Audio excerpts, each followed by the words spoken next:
Magalak kayong lagi. Palagi kayong manalangin at magpasalamat kayo sa Diyos sa lahat ng pagkakataon, sapagkat ito ang kalooban ng Diyos para sa inyo sa inyong pakikipag-isa kay Kristo Jesus. Tuwing hapon, si Aling Nena ay abala sa pangangalaga sa kanyang anak na si Elsa, isang dalaga na may autism. Sa kabila ng kanyang edad, may mga araw na ang simpleng gawain ay nagiging labis na hamon. Minsan bigla itong mag-meltdown, sumisigaw, o nagagalit sa mga simpleng bagay.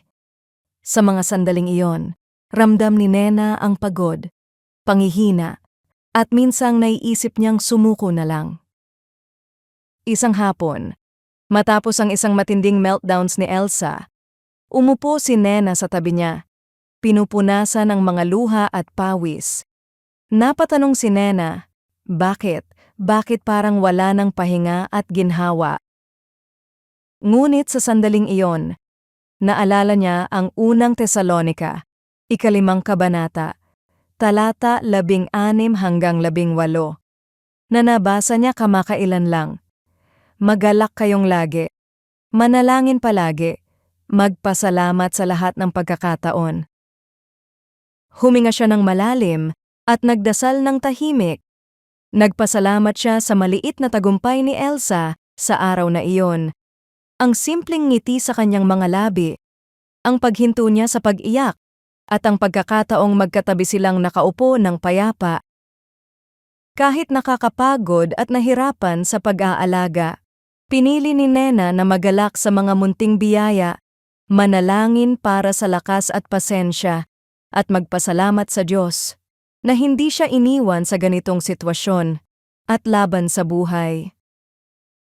Dahan-dahan, naramdaman ni Nena ang pagbabago sa kanyang puso.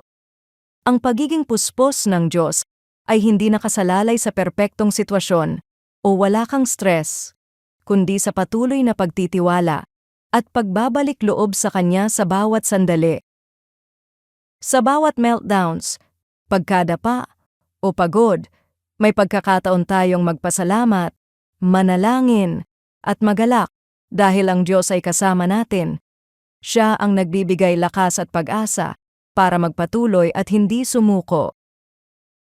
Sa gitna ng pagod, hirap, o mga pagkakataong gusto mo nang sumuko, paano mo maipapakita ang kagalakan, panalangin, at pasasalamat sa iyong puso?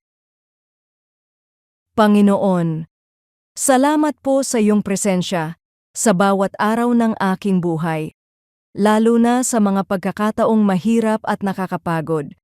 Bigyan mo po ako ng lakas at pasensya, at turuan mo akong magalak sa mga munting biyaya, manalangin ng walang patid, at magpasalamat sa bawat sitwasyon. Patatagin mo po ang aking puso, at ipakita mo sa akin ang iyong kapangyarihan sa aking kahinaan.